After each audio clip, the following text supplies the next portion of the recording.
remercier les panélistes pour les perspectives enrichissantes, et aussi de remercier M.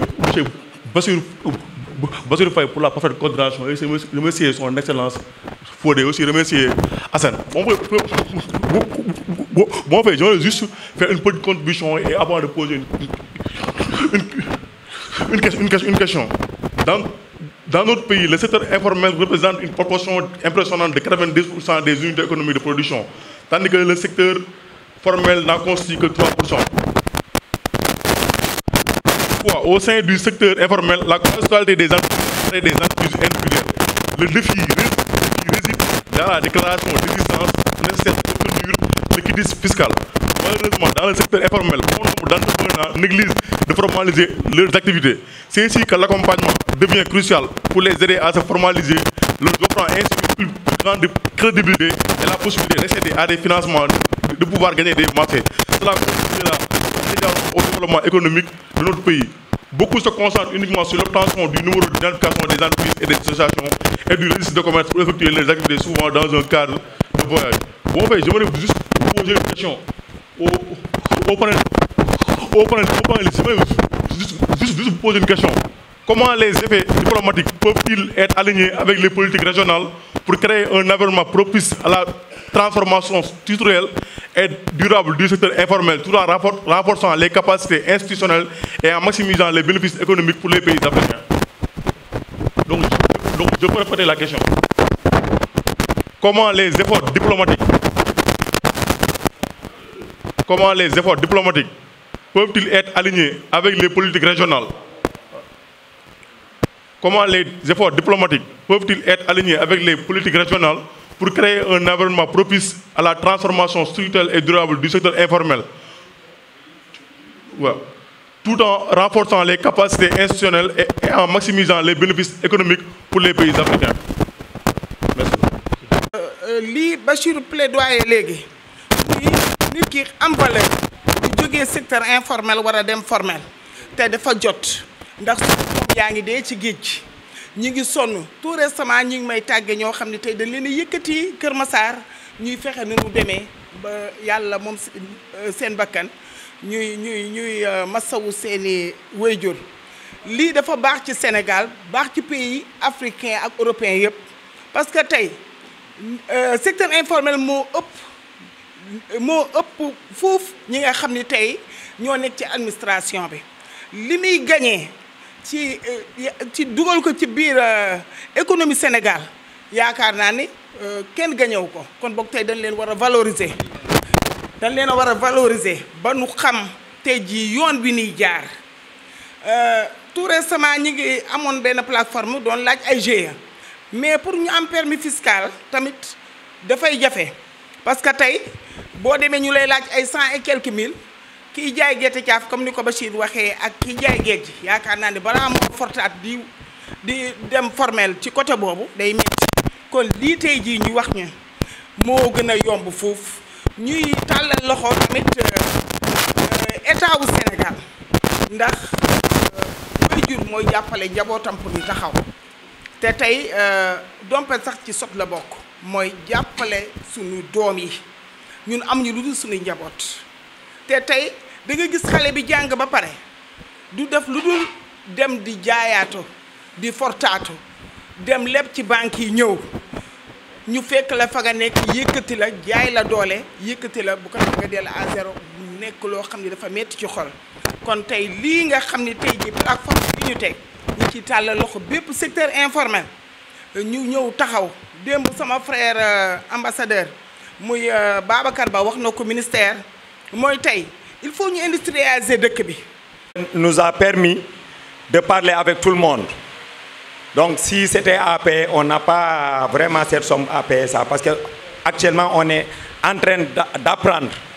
nous jeunes entrepreneurs. Pour une petite anecdote que je vais expliquer, je parle sous le contrôle du directeur de la Centra. En 2018, nous on était à la Satrec Vitali. On a fait là-bas plus de 20 ans. Mais pour que le directeur voulait nous chasser dans l'entreprise, il nous a collé des motifs en protestant dire que on a volé du lait. Mais lorsqu'on est allé au tribunal, on a gagné le procès. Donc on nous a payé notre somme. Mais avec cet argent, bon, on n'a pas distribué ça. On s'est réunis pour créer notre entreprise qui est la centrale. Le directeur est là, Moussa Faye. Donc c'est une entreprise laitière.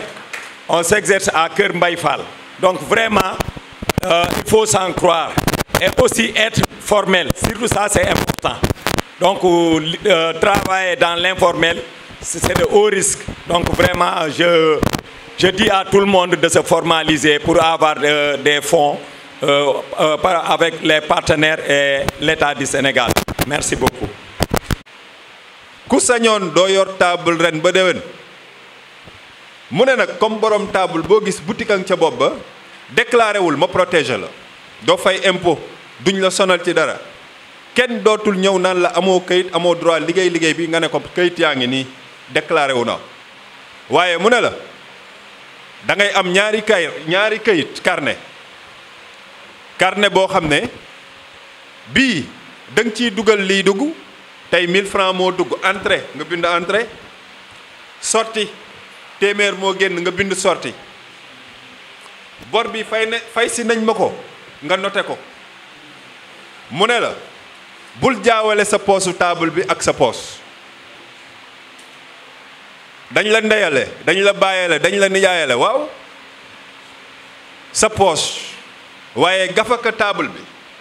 wala gafaka boutique bi wala gafaka frigo bi ngay jaayee crème gafaka googu boo ko jaawalee ak sa gafaka da ngay tàq rek di fay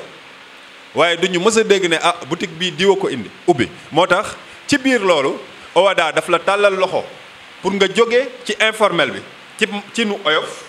waaye daf la tegal ay charte won la yoon aussi boo xam ne boo si doxee normalement ba 2 ans di nga mat sëkk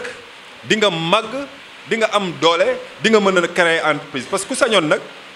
di nga tekki am loo yor mais di nga liggéeyloo ay nit Saredo ci loolu rek lay dox dañ seetlu ne nag nguur yi depuis 2010 muy Sénégal ak yeneen dëkk yi waxtaanee wuñ mbir moomu mu mel ni nguur yi bëgguñ nit ñi xam ko te loolu moo gën ci askan wi ci la nag ay doomu Gabon doomu Côte d'Ivoire ay doomu Sénégal doomu Maroc doomu Bénin doomu Comore doomu Madagascar ak doomu 17 pays yi nga xam ne ñoom ñoo ŋànk OHADA te yemuñ ca dëkk yi bokkul OHADA sax marocain oto bi ki mu jëli Maroc la jóge pour ñëw bokk ci li ñuy def délégation bu war a jóge Maroc ñu ne nañ ànd ñun ñëpp nekk ay volontaire at bu jot daaw ñoom Newman ñoo ko recevoir oon muy Bénin ren Sénégal moo ko recevoir pour une semaine pour ñu wër ci dëkk bi dem ci rajo yi ci télé yi ci réseaux sociaux yi ne yéen ñi nga xam ne góorgóorlu ngeen OHADA may na leen lu ñu tuddee statut de l'entrepreneur dem leen APIX dem leen chambre de commerce dem leen tribunal du commerce ngeen dem déclaré wu kenn du leen laaj dërëm bu ëllëgee ku la yëkkati nga ne ko lu tax nga ma yëkkati am naa kayit pour def liggéey bi may def ñu ne la ana sa kayit nga génnee ko dalay yokk fit dalay yokk doole day tax aussi nga gën a ñame li ngay def et puis day tax sax sa client yi gën a am confiance ci yow ndax bu ma la nee defal ma décharge nga def décharge defal ma sa numéro matricule ci suuf dama naan ah kii il est reconnu par l'État tey ci loolu la ñuy waxtaan mais ñii doon intervenir kenn ki dafa intervenir ci naka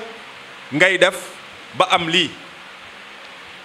keneen ki ci suuf intervenir pour wone moom ci impôt et domaine lay liggéey Madagascar ci kilifa Madagascar yi ngànk impôt et domaine la bokk moom tey lim ñu doon won mooy yow miy góorgóorlu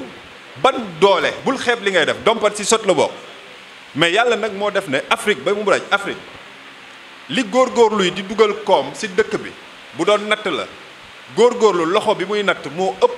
loxo bi nga xam ne fonctionnaire bu nga koy natt mais moom da doon wone rek yéen pour dalal xelu secteur informel won leen ne ci PIB da ngeen ci am doole waaye doole boobu nag pour mu yokku nañ dem uti ay këyit yokk gën a dëgëral suñ taxawaay moom monsieur Newman li mu doon jàngale mooy tey yow mi nga xam ne entrepreneur nga yan bànqaas ci biir réew mi ak ci biti réew mi ñoom ñoo la mën a dooleel ci financement ci formation ak ci yeneen donc ñoom seen intervention ci loolu la lalu liñ ci jublu woon pour daaneel mooy ñu xam ne Sénégal lañ nekk mais suñu jàngoro mooy jàngoro Madagascar mooy jàngoro Bénin mooy jàngoro Comore mooy jàngoro dëkk yëpp waaye nag pexe yi ñuy teg pour faj ko fa la ute amee ba tax na li ñuy def Madagascar mën nañ ko def ñu partager expérience yi donc dañ leen di jox kàddu gi je pense que j'ai été fidèle si je ne l'ai pas en complète vous aurez compris donc on passe la parole à l'assistance pour les interventions et les questions et je demanderai aussi je sais qu'il y aura beaucoup d'interventions parce que les gens ont demandé que le SAREDO soit là qu'on essaie de se limiter ou de limiter la prise de parole en 2 minutes c'est bon? En 2 minutes. Oui.